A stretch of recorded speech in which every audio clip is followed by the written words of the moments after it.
Hello, and welcome to Berry Nerd Corner. My name is Brandon, and this is my attempt to beat Pokemon HeartGold version using only Champion Lance's Pokemon. This is the first of my Masters 8 miniseries. I will go through each region and play as the final 8 trainers in the Pokemon World Coronation series, most of whom are the champion. This should help us to see who has the best team based on how many attempts and deaths I have in each run. To kick things off, we're starting in Johto with Lance. According to the anime, he's champion of both Kanto and Johto, so I figured I would use Johto to add a new encounter. Speaking of, here are his Pokemon. Lance is well known for using several Dragonite or Dragonair depending on the game. To work around that, I'm going to allow 2 Dragonite on my team. I'm playing in Johto to have access to Kingdra, which Lance uses in the Pokemon World Tournament in Black 2 and White 2. He has several other late gen Pokemon, but those aren't accessible until the post game, so I'm not including them. Anyway, the rules are simple. I can only use Pokemon that Lance uses in the games. I'm allowing an exception to the optional species clause by allowing 2 Dragonite. The other hardcore Nuzlocke rules apply. Any fainted Pokemon must be released immediately, no items in battle mode must be kept on set, and no overleveling past the next gym leader's ace. Don't forget to like and subscribe if you want more content like this. Without further ado, let's jump into Johto and see how Lance became the champion of 2 regions. Waking up, I head to Professor Elm's lab. He wants to send us to meet Professor Oak and Mr. Pokemon, so he gives us a partner Pokemon. Our options are Chikorita, Totodile, and Charmander. Naturally, we choose the most overused starter ever and name him Igneel. He has an adamant nature, which I guess is going to be fine. We reach Mr. Pokemon's house where we get an egg. Professor Oak also comments on our rare Pokemon. Dude, you give this fire lizard out to 10-year-olds like candy. It's not that rare. As we leave, Elm calls and insists we head back to the lab. Away we go! On the way back, we run into a red-headed brat who challenges us to a battle. It's an easy battle, as Igneel just scratches Totodile to death. He runs off, so we continue on our way. At the lab, we are able to tell the police the redhead's name. He's Acnologia, which I'm forced to abbreviate slightly due to character limitations. With the police surely doing their job now, we can start our journey to become the champion of Johto and Kanto. We head to Violet City to find the first gym. Since we don't have any other encounters until after this gym, I avoid as many trainers as possible to avoid going over the level cap. We climb to the top of Sprout Tower and fight Elder Lee. Fortunately, nothing here stands a chance against a good fire type. Unfortunately, Igneel reaches the level cap against Lee, so we're going to have to go straight to Falkner after this.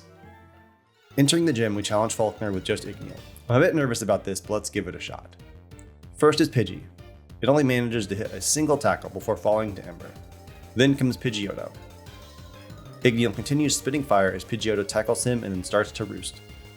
Eventually, we luck out and get a burn. This honestly saved us. Pidgeotto manages to get us down to 2 HP before falling to burn damage a few turns later. Whew, that was close. And that was legitimately my first try against Falkner. Thank Arceus. Next up is some plot about the Pokemon egg and a kimono girl, but let's skip that. We have some rocks to smash. We find an old Amber, which is actually our next encounter. Technically, I use an action replay code to spawn an Aerodactyl, which joins the team as Metallicana. The new team heads towards Azalea Town, stopping at a Pokemon Center to get a fishing rod. I've played this game a couple hundred times and I've never noticed the fisherman's instructions. Use the rod, hit A when you see an exclamation mark, and you'll find out what happens? How shady is that? Anyway, back in Violet City, we use the rod. This scores us a Magikarp.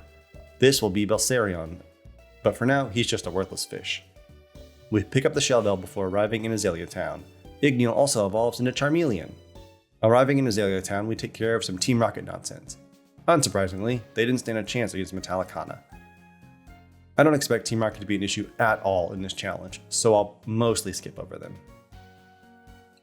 Our next objective is acquiring the Hive Badge, so Igneel challenges Bugsy to a battle. And man, this was a total slaughter. Scyther hits a quick attack, then chooses to focus its energy while Igneel takes it out with 2 Dragon Rages. Then, both Cocoon Pokemon fall to Ember. This was never going to be a challenge, but I didn't expect it to be so easy. Unfortunately, Igneel is now at the next level cap, so I'll have to be very careful with him. Acnologia wants to fight again as soon as we leave town, but I have Metallicana. Nothing can take him down. We then travel through Ilex Forest to reach Goldenrod City. I leave Igneel in his Pokeball lest he burn down the forest accidentally. We enter Goldenrod and head to the game corner. We play Voltorb Flip for a while. While I'm flipping Voltorbs, make sure you hit that subscribe button. I want to hit 1,000 before August starts in just a few days. Anyway, we earn enough coins to buy the TM for Flamethrower, a Metronome, and our next encounter, Wastelogia the Dratini. With all that done, we head to the gym to fight Whitney. Whitney sends out her Clefairy to face Igneal. After a Dragon Rage, Clefairy uses Metronome to use Thunder, but thankfully it misses. Whitney uses her Super Potion to heal, but Clefairy still falls 2 turns later to Dragon Rage. Next comes her stupid cow. Miltank uses Attract, but Igneal fights through it to hit with Dragon Rage. After flinching because of Stomp, Igneal does it again to defeat Miltank and claim the badge. Unfortunately, this was our second attempt, so let's update that number. Having a team full of frail boys is not a good strategy against Miltank. With our third badge in hand, we head to Ecruteak City. Along the way, we encounter a double battle against a couple of beauties with pink, tanky Pokemon.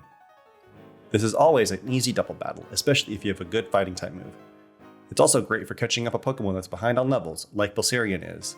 Pro tip, if you don't want a double battle, you have to travel with only one Pokemon. Then you'll challenge them both one-on-one. In Ecruteak, we enter the Burn Tower to meet Ucine. We also beat Acnologia again. Most importantly, we find Fire Breather Richard, who is clearly a fan of ours. So we honor his passion by sending out Igneal to face his Charmeleon. Keep training, Richard. I'll see you later. In the meantime, let's take on Morty. For the first time, I'll leave Igneal on the bench for this fight. Morty sends out a Ghastly, and it gets nommed. Then he sends out his Gengar. It manages to survive a few hits, put Metallicano to sleep, and do some heavy damage with Shadow Ball. But eventually, it gets nommed. Next is Haunter number 1, and guess what? It gets nommed. And then Haunter number 2, also nommed. Metallicana has a belly full of ghostly gas, and we have our 4th gym badge. Our next major event is Belsarion evolving into Gyarados. Now the team is absolutely stacked. Then, while taking down some random trainers, he learns Dragon Rage. That's 3 of our team members with that move. It's basically our signature attack now. Speaking of Gyarados, we find another fanboy on the way to Cyanwood City who uses 2 of them, so we send out Belsarion to show him the true power of the not dragon Pokemon. Keep trying, kid. I grind up to level 30 before the next gym. During that time, Wastelogia evolves into Dragonair. With that, we challenge Chuck for our 5th badge. Chuck starts with Primeape and I send out Metallicana. Wing Attack does heavy damage, but it just uses Double Team. After Hyper Potion, Primeape tries to Focus Punch me, but falls to Wing Attack without doing any damage. Poliwrath comes out next. I take a chance and hit it with Wing Attack, and Chuck just puts Metallicana to sleep. I switch out for Belsarion, who takes heavy damage and is paralyzed by a critical hit Body Slam. Fortunately, Paralysis doesn't slow down my sea monster, who hits 2 Dragon Rages to take down Poliwrath and defeat Chuck. Unfortunately, we experienced some bad paralysis luck the first time we fought him, so now we're on attempt number 3. With that done, it's time to earn our next badge immediately. I return to Olivine City to challenge Jasmine with Igneal, but this is just a flamethrower fest. Steelix does deal heavy damage with Rock Throw after surviving 1 hit, but otherwise, Igneal melts them all down and earns us our 6th badge. And now we move on. At the Lake of Rage, we encounter the Red Gyarados. Lance actually has this in the anime, which I think is super cool. I catch it to use for HMs, but I already have Belsarion. Maybe I'll change my mind and dual wield Gyarados. We shall see. I take a quick detour back to Mr. Pokemon's house to trade the red scale for the experience share. This will be helpful soon. There are some Team Rocket shenanigans, but only 2 things are important. Getting the TM for Thief and the HM for Whirlpool. These will both be useful in a moment as well. But first, I have to take down Price. First is Igneal versus Seal. Igneal deals heavy damage with Dragon Rage while Seal sets up some hail. But because it isn't an ice type, Seal takes some damage from the hail. This lets us take it out on the next turn. Price then sends out his ace, Piloswine.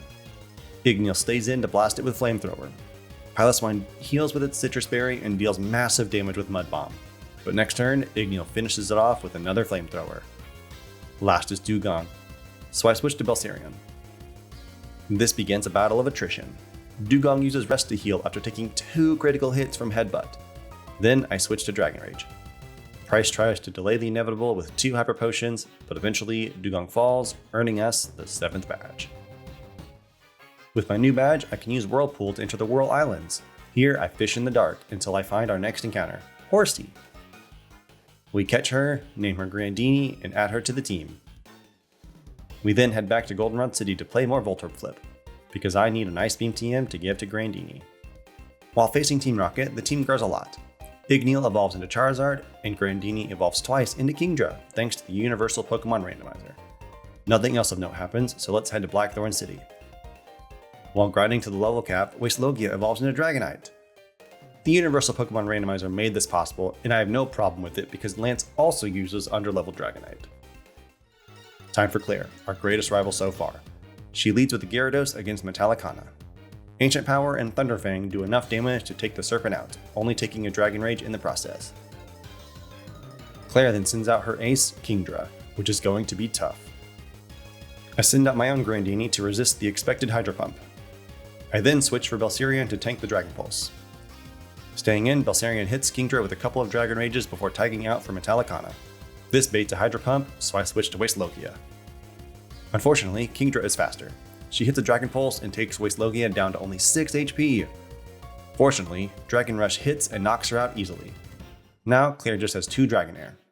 I send out Igneel, hoping this is the one with Fire Blast. It is, so Igneel isn't brutally murdered. Claire heals with a Hyper Potion and paralyzes Igneel with Thunder Wave. After that, he's paralyzed for a few turns and falls to only 4 HP before knocking out the dragon. Another close call. But we're not finished yet. Claire sends out her last Dragonair and I pivot to Belserian. He hits a couple of Ice Fangs to take it out, earning us our final badge. That one was close. Such a tense and epic battle. As usual, Claire refuses to give us the badge until we prove ourselves. So, as a fellow Dragon Master, I journey into the Dragon's Den and meet the Elder. He quizzes me on my beliefs surrounding Pokemon. Upon passing the test, Claire acknowledges me as her superior and hands over the Rising Badge. Also, the Elder recognizes our worth and gives us our final team member, a second Dratini named Skyadrum. Normally, Nuzlocke have a species clause to prevent duplicate Pokemon, but I'm ignoring it for this challenge because Lance uses 3 Dragonite in this Pokemon League. Also, this Dratini knows Extreme Speed, which is super cool. Time for some plot. We head to Ecruteak City to visit the Kimono Girls. We run into Acnologia, who laments being unable to defeat them. We decide to assert our dominance by beating them, so we enter with Wastelogia and challenge the Evolution Gauntlet.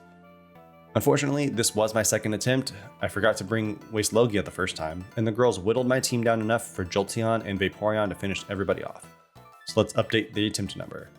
And don't worry, next time I'll remember to include previous failed attempts. I just didn't and am running out of time to get this video out, so sorry for that. Now that we've beat the Kimono Girls, we ascend the Bell Tower to face Ho-Oh. We challenge it with Wastelogia. I waste a turn paralyzing it with Thunder Wave before smacking it with Aqua Tail. Fortunately, I don't miss. Unfortunately, Ho-Oh doesn't actually get paralyzed and hits Waste twice with Sacred Fire before falling to a second Aqua Tail. The battle ends and we fly back home without a word. Our next objective? The Indigo League. We step into Kanto, which is honestly the coolest part of the Johto games. No other game before or since had 2 regions. This was mind-blowing as a kid. This also means that I will conquer 2 regions in one, becoming the champion of both. We pass through the Victory Road Gate and into the final dungeon. Near the exit, we run into Acnologia for the last time. But as usual, he's not even a challenge, so let's just skip the whole battle and head straight into the league. Here's the team. I got everyone up to the level cap, updated some moves, and I'm now ready to go in. Let's do this. First, as usual, is Will. This was actually quite a bit harder than I expected. I send out Metallicana against Xatu, expecting to breeze through with Crunch. But Xatu survives a hit and deals heavy damage with Psychic before falling. Jinx comes out next. But she's much more frail, so a single Crunch knocks her out.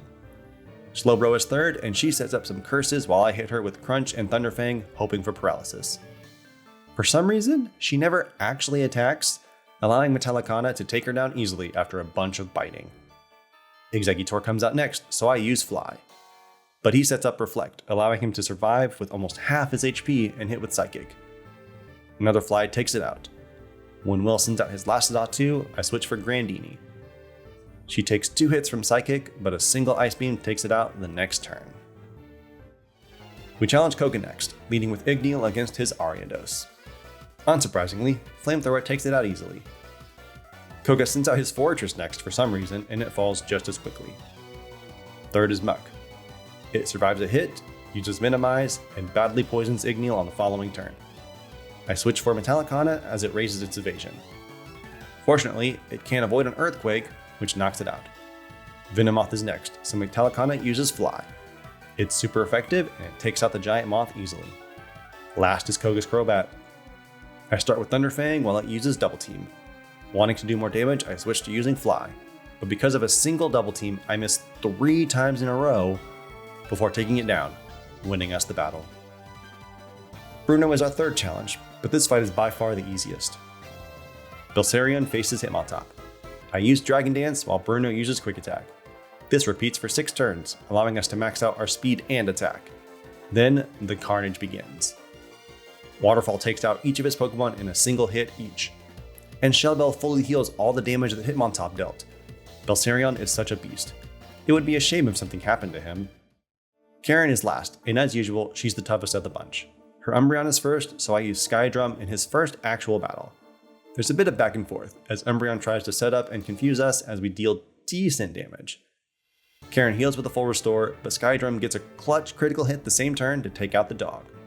She sends out Houndoom next. It tries to set up as well, allowing Sky Drum to defeat it with a single Aqua Tail. Next is Murkrow, but a single Dragon Claw takes it down without a crit. Gengar comes out and takes us under half HP with Focus Blast. Not wanting to die to a Shadow Ball, I switch in Belsarion. Gengar goes for Destiny Bond instead. She then does it again while I use Bite to take her down, allowing her to drag Belsarion to the grave as well. Shoot. Knowing that her last Pokemon is Vileplume, I send in Igneel to wrap things up with a quick Flamethrower.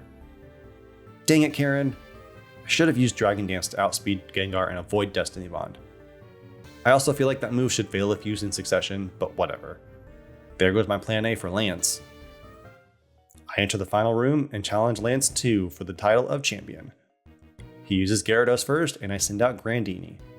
She starts with a Dragon Dance to boost her speed. The 2 Pokemon then trade Dragon Pulses. A few turns later, Grandini survives on 2 HP and takes out Gyarados. This brings out one of Lance's lesser Dragonite. I take a chance and hope to outspeed it, and I do. Grandini moves first, obliterates the dragon with Ice Beam, and restores a nice chunk of HP with Shell Bell. Lance's second Dragonite comes out, but it manages to survive an Ice Beam. Crap. Dragon Rush then hits and takes out Grandini. I send out Waste Logia and hit with Dragon Rush. Despite a full restore, the opposing Dragonite falls in a single hit. Aerodactyl is next. It deals massive damage with Rock Slide before falling to an Aqua Tail. Dragonite is truly busted. Speaking of, Lance's final and strongest Dragonite is out now. I opt to paralyze it with Thunder Wave, and it takes out Waste Logia brutally with Outrage. And then there were 3. I choose Metallicana and use Fly to stop his Outrage, but he just keeps it going and gets confused on the next turn after bringing Metallicana to only 11 HP. Lance's Dragonite then has some bad luck. He misses Fire Blast, is fully paralyzed, and hits himself in confusion. This weakens it enough for Metallicana to finish it off with Fly. And now Lance is left with just his Charizard. It takes heavy damage from Thunderfang before knocking out Metallicana with Dragon Claw. That leaves us with Igneel and Skydrum, our oldest and newest teammates. Skydrum decides to give me a heart attack by missing his Aqua Tail before hitting the next turn and taking out Charizard. And now, we are champion of Kanto and Johto. This was so much fun. I love Charizard, so using him as my starter was great. Gyarados, Dragonite, and Kingdra are honestly pretty busted. Super OP, crazy strong, awesome Pokemon. Aerodactyl, though, was a bit underwhelming. He's a big glass cannon, and it seemed to me that his damage output decreased a lot from the beginning to the end. He just couldn't seem to deal the damage that I thought he should have. But this was a great run. It was relatively easy, even though it had its fair share of challenges. I kind of wish that Lance had more Pokemon, but this was fine. If I covered Kanto, I would definitely include the several new encounters from the Safari Zone and Swarms. My final score for Lance is 4 attempts and 4 deaths. We'll see how he matches up against the rest of the Masters 8. This is the first one I recorded, so I'm not even sure who will have the best record. Comment down below and place your bets. While you're there, tell me what you would make Lance's team if you could change it. Thanks so much for all your support. I've been blown away by the comments and the engagement on my videos so far. Y'all are the best. Don't forget to be kind to everyone. Check out my Twitter and Discord links in the description. And while you're down there, make sure you hit that subscribe button. And in the meantime, I'll see you in the next video. Later, nerds.